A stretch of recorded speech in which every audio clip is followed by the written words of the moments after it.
안녕하십니까. SBC 서산방송 이주희입니다. 지난주 장마가 끝나고 이번 주부터는 본격적인 무더위가 시작된다고 합니다. 이럴 때일수록 냉방병을 주의하셔야 될 텐데요. 실내 온도는 25도에서 28도를 유지해 주시고 1시간마다 환기를 해 공기를 순환시키는 것도 잊지 마셔야겠습니다. 뉴스를 전해드리겠습니다. 성일종 의원이 지난 29일 국회 헌정기념관에서 국회의원 헌정 대상을 수상했습니다. 이는 지난 1차년도 수상에 이은 두 번째 수상으로 연속 수상이라는 점에서 주목을 받았습니다. 이번 수상자는 20대 국회의 3차년도 의정활동에 대한 평가를 바탕으로 선정됐습니다. 전국 270여 개의 시민사회단체가 함께 참여하는 법률소비자연맹이 선정하는 국회의원 헌정 대상은 1년 단위로 국회의원 의정활동의 객관적 지표인 본회의 출석률, 상임위 출석률 등 12개 평가 기준을 평가해 수상자를 선정하고 있습니다. 성 의원은 12개 평가 기준에서 골고루 좋은 성과를 낸 것으로 전해졌습니다. 특히 뛰어난 전문성을 바탕으로 매년 대정부 질문에서 정부의 미세먼지 대책의 문제점을 지적하고 대책을 강구한 점이 높게 평가받았습니다. 그런데 어떠한 근거, 어떠한 원인 때문에 이게 나오냐는 거예요. 장관은 분명히 전제적으로 말씀하셨어요. 과학적 근거를 충분히 검토해서 국민한테 발표하고 있다. 성 의원은 이 상은 서산 태안 시민들께서 수상한 것이라고 생각한다며 앞으로도 시민들의 기대에 어긋나지 않도록 최선을 다하겠다고 강조했습니다. 태안군이 내년 예산 편성 과정에 주민들의 의견을 적극 반영하기 위해 주민참여 예산제도 확대 방안 모색에 나섰습니다. 주민참여 예산제도란 예산 결정 과정에 지역 주민의 의사를 반영해 재정 민주성 투명성을 강화하는 제도로 가세로 군수는 주민참여 예산제 확대 운영을 공약사항으로 제시했습니다. 이에 군은 기존 15일이던 공모기간을 30일로 연장하고 올해 처음으로 읍면별 지역위원회를 구성해 완전한 주민주도형 참여 예산제가 될 수 있는 계기를 마련했습니다. 이러한 노력을 통해 군은 지난해와 비교해 2배가량 증가한 총 48건의 공모를 접수했습니다. 특히 올해는 사고 방지를 위한 안전 분야 사업 및 주민 복지를 위한 공원 조성 등 수혜성이 높은 사업이 다수 접수돼 보다 많은 주민들에게 혜택이 돌아갈 것으로 기대됩니다. 서산시 청년장애인의 꿈을 만드는 미랄 꿈방에 다녀왔습니다.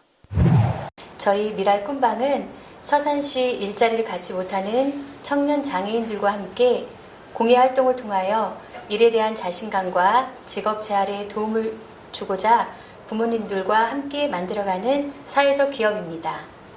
서산시 도시문화사업단에서 주최한 서산시 시민아이디어 공모전에 상정돼 제품을 직접 만들어 판매해본 것을 시작으로 미랄 꿈방이 시작됐습니다.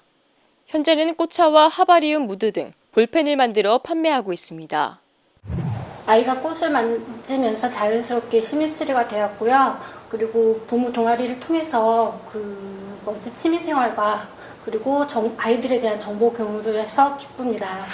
현재 미랄 꿈방은 여미요미 로컬푸드센터에 입점했고 서동알 프리마켓을 통해 다양한 체험 활동을 실시하고 있습니다.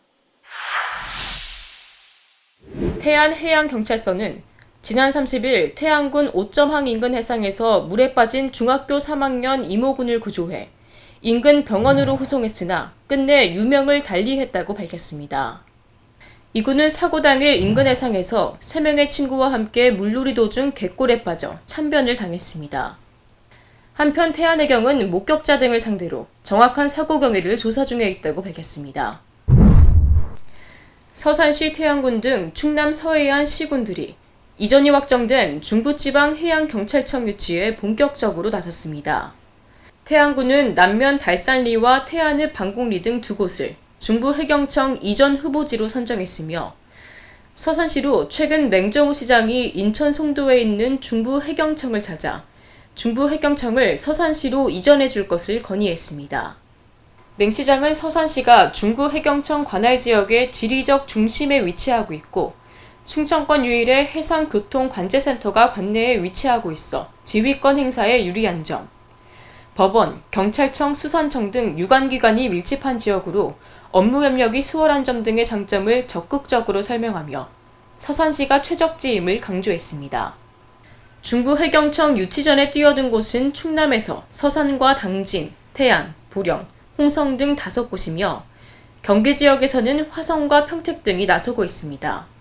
중부 해경청은 올 연말까지 접근성과 지휘권 등을 종합적으로 고려해 이전 대상지를 정하고 오는 2023년까지 신청사를 건립할 예정입니다. 태안군은 올해 처음으로 만리포 해수욕장을 7월 27일부터 8월 10일까지 15일간 오후 10시까지 야간 개장합니다. 낮에 폭염을 피해 야간에 해수욕장을 찾는 최신 관광 트렌드에 맞춰 야간 개장을 결정한 것입니다. 군은 앞서 지난 6월 1일 예년과 달리 만리포 해수욕장을 한 달 앞당겨 조기 개장해 관광객들로부터 호응을 얻었습니다. 지난 31일 서산시청 브리핑룸에서 하나토탈 화학사고 합동조사 시민참여단은 합동조사단의 결과 발표에 미진한 부분이 있다고 지적했습니다. 발표 결과에 대해 시민참여단은 환경부 측이 밝힌 확산 범위와 실제 서산 시민들이 체감한 범위가 상당한 차이가 있다. 환경부는 조사 과정에서 미세한 냄새까지 확산된 범위를 확인하지 못했다고 주장했습니다. 또한 사고 원인에 대해서도 사측의 행위는 밝혀졌지만 행위자의 의도는 밝혀지지 않았다며 무리한 인력 투입 강행과 가동을 멈추고 신속히 처리할 수 있었음에도 불구하고 연료로 쓰기 위해 우회한 사실을 지적했습니다. 또 시민참여단이 조사 참여 과정에서 주체적으로 참여하기 어려웠다며 향후 민간 참여 시 자료를 회람할 권리, 민간의 문제 제기에 대해 답변할 책임 등이 보장돼야 한다고 말했습니다. 손현미 작가의 초대전이 8월 2일부터 8일까지 일주일간 개최됩니다. 이번 초대전은 서산시 문화회관의 2번째 초대전으로 그리움이 머무는 곳이란 주제로 손현미 작가의 동양화 80여 점이 전시됩니다. 개막식에는 이완섭 조규선 전 서산시장, 이범현 한국미술협회 이사장, 김선학 시민생활국장 및 관계자, 시민들이 참여해 개막을 축하했습니다.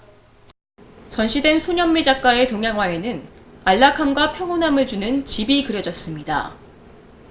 손현미 작가의 전시회는 그리움으로 가득한 고향집으로 관람객들을 초대합니다. 좋아요와 구독 꼭 눌러주실 거죠? 팔로우 미! 날씨 정보입니다. 이번 주말에는 북태평양 고기압의 영향으로 33도 이상 오르면서 무덥고 열대야가 나타나는 날이 많겠습니다. 건강관리에 유의하시기 바랍니다.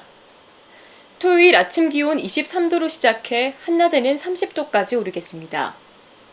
일요일 아침 기온은 23도, 한낮에는 31도까지 오르겠습니다. SBC 서산방송은 올레TV 789번 유튜브로 시청하실 수 있습니다. SBC 서산방송은 제보를 받고 있습니다. 아래 자막의 연락처로 여러분의 다양한 제보를 보내주시기 바랍니다. 뉴스를 마칩니다. 시청해주신 여러분 고맙습니다.